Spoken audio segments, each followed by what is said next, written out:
Speaker. The Honourable David O'Connor. Thank you, Mr Speaker. I rise to support the motion, and on behalf of the Labour Party I wish to express our deepest sympathy for the families of the 9 people who were so tragically taken from them on Saturday. Less than 12 hours after a massive earthquake on the east coast without any loss of life, it seems almost incomprehensible that 9 lives could be lost in the course of a normal tourism operation on the west coast.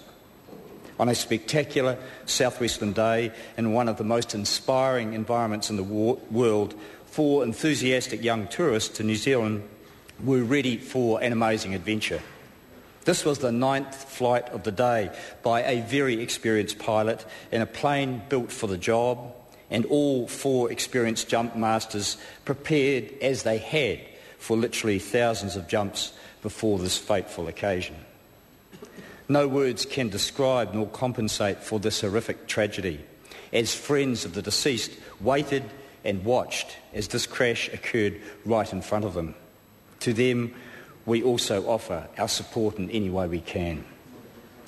Mr Speaker, I visited the site yesterday and understand my colleague Chris Arkenvold had been down there as well. The people are stunned. The community is numb. Mr Speaker, I can relate to these people in a number of ways. I've jumped out of a plane with Rod Miller on 3 occasions and can attest to his professionalism and enthusiasm. He built this company with his partner John Kerr to be a key activity in West Coast tourism. Our sympathy goes to Rod's wife Robin and to their 2 sons.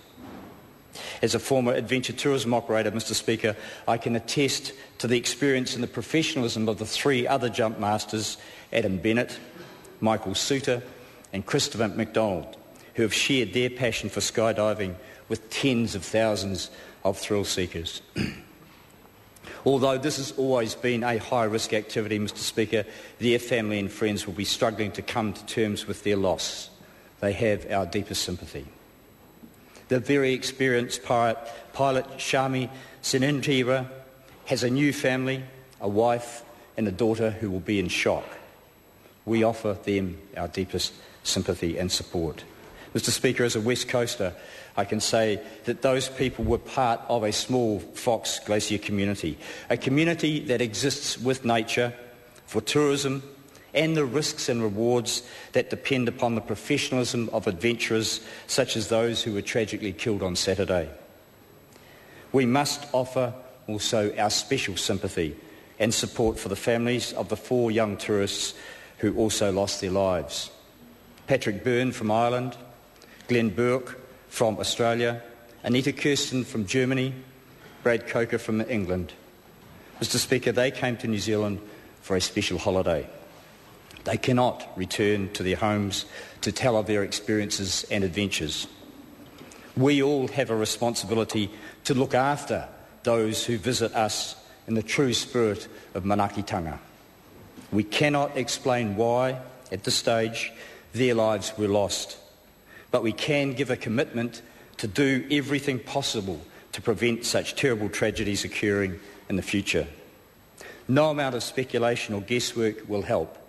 We must allow a proper investigation to conclude and act from there.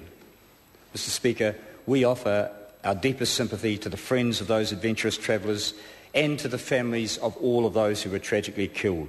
Our thoughts and prayers and deepest sympathy go out to all of them. Kia kaha.